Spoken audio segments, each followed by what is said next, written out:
What's good, Atlanta? This is What's Good Atlanta. Breaking news and breaking down the stories that really matter. I'm David Perdue. And I'm Mark Kendall. Each week, we run down uplifting or even unusual headlines from the universe known as Atlanta as we all try to find a little something that's good. David, what's good with you this week? So this week, I think what's good with me is my adventurous gene is like activated. Yeah. Right? I'm going to create a list. Okay. Summer is coming, if not already here. You know, you never really know in Atlanta. Yeah. You know, you just assume. But I'm like, I want to do the stuff. Yeah. This year, I want to do the summer stuff. Yeah. I want to go out.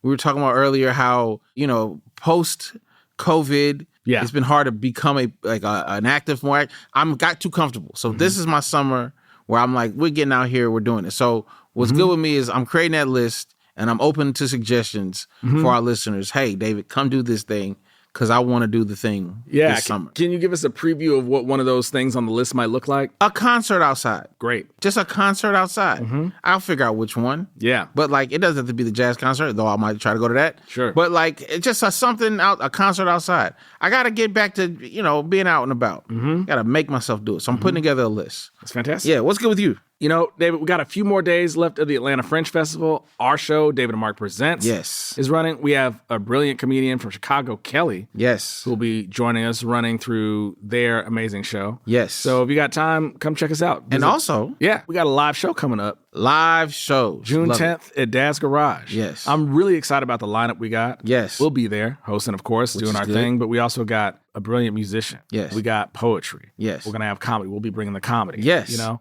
Also, we're collaborating with the Emory Arts and Social Justice Fellowship. Come on. So it's going to be a night of collaboration, comedy, and community. I love that. All of our Dad's shows have been amazing. Dad's Garage, great place to go check out a show. But specifically our show. If you come through, you're going to have a good time. Yeah. So meet us there. Yeah. There we go. All right. So let's get into the headlines you might have missed. Here's what's good with the news this week.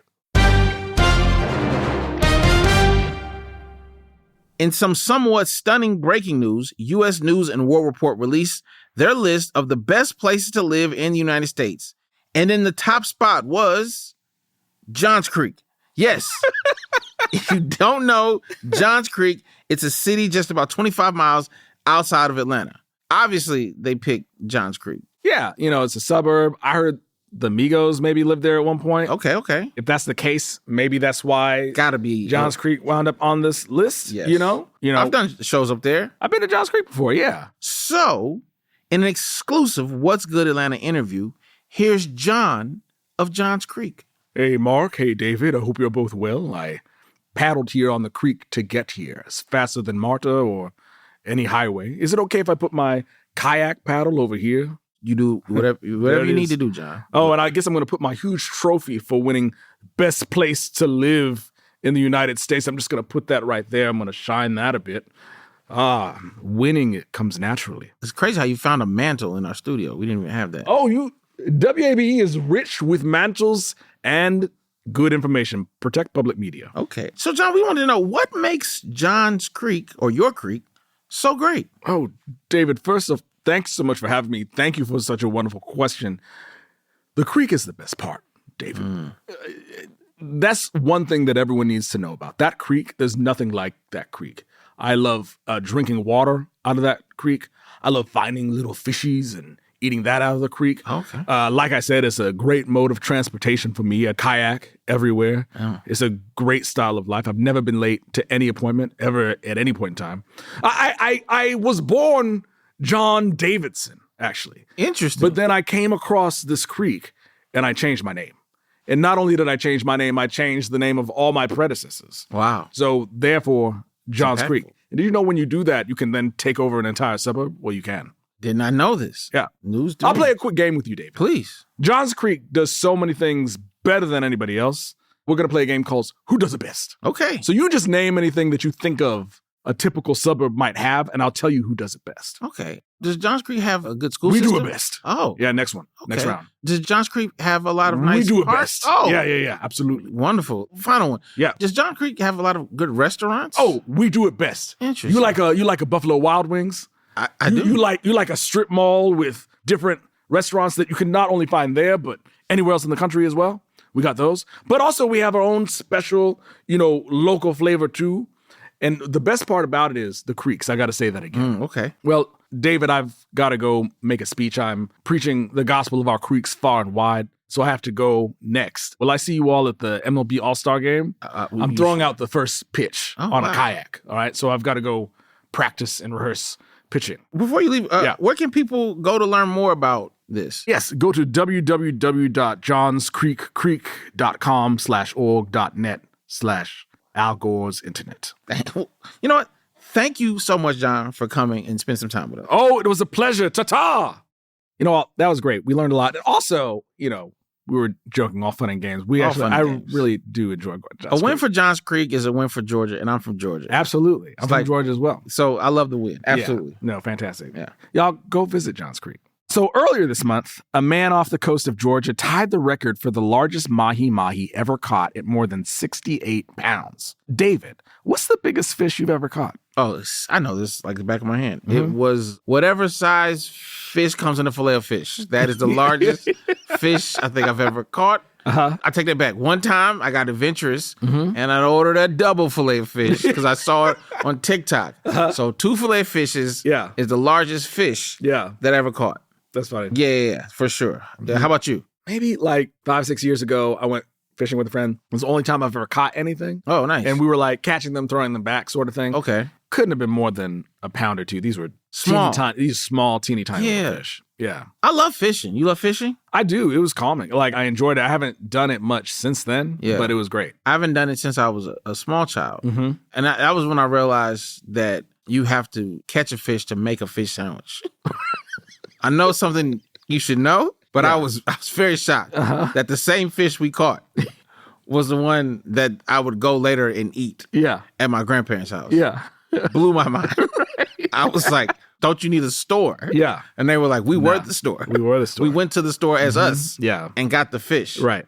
You know, it did not deter me. Yeah. I was like, I can get with this. Yeah. And finally, some heartwarming news. Last month, elementary school students from across the state competed in the Georgia Elementary Science Olympiad. 2 local 5th graders placed 3rd in the gummy bear launch, where they had 15 minutes to build a catapult out of rubber bands and popsicle sticks. And from what I can tell, pulled it back like a Haribo an arrow. Congrats to all the young science Olympians. All right. After a quick break, we'll be right back with this week's top story. And now we're back.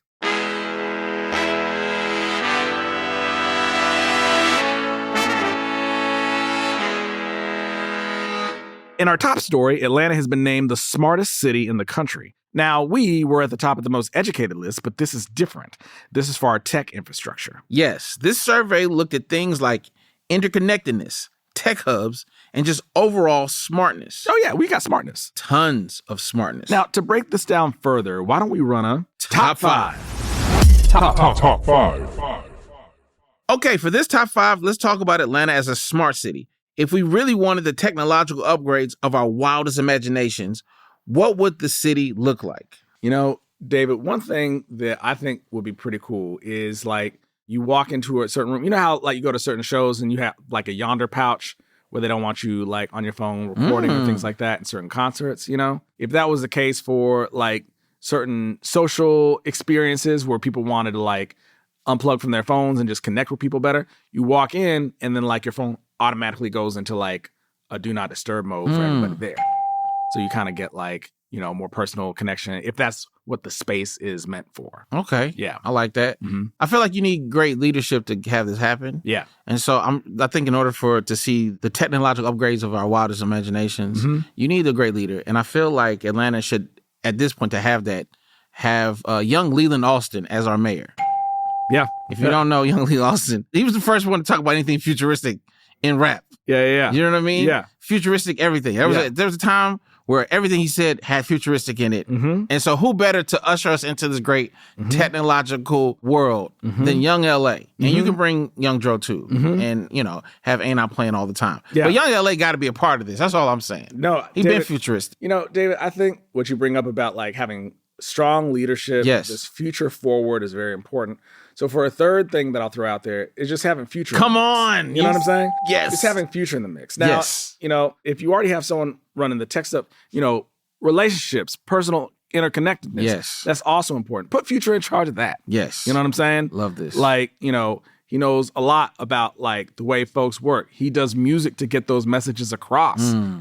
Put him in touch with how like we look at, future social interactions. I love this. You know what I mean? I love this. Okay. So another thing I'm thinking about, we have smart homes where like the home can kind of get intuitive to what you do.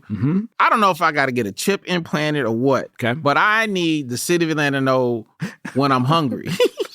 and I needed to bend to my will. And I need to be open.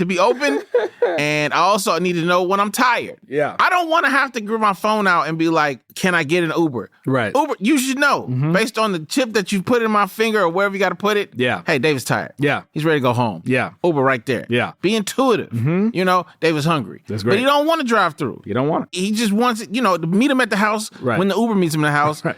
With some Waffle House. You know what I'm saying?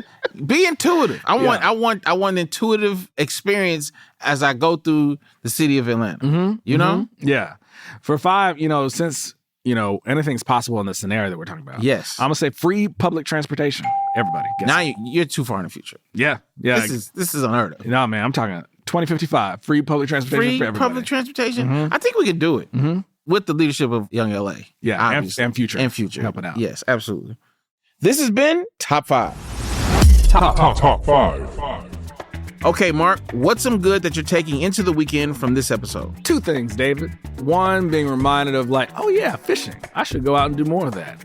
And 2, honestly, Johns Creek, all jokes aside, I am a fan of y'all. I want to push that again. I love being reminded of like, oh, I'm going to go check it out sometime soon. Yeah, I love a creek. Yeah. And I think John has the best one.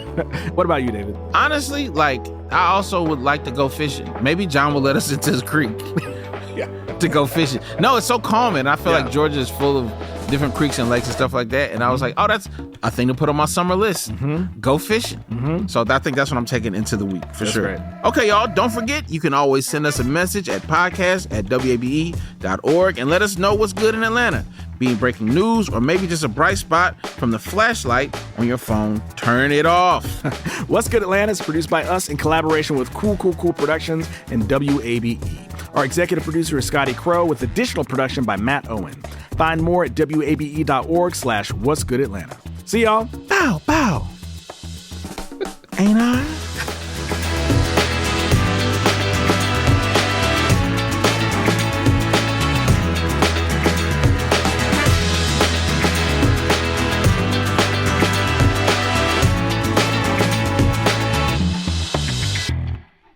WABE.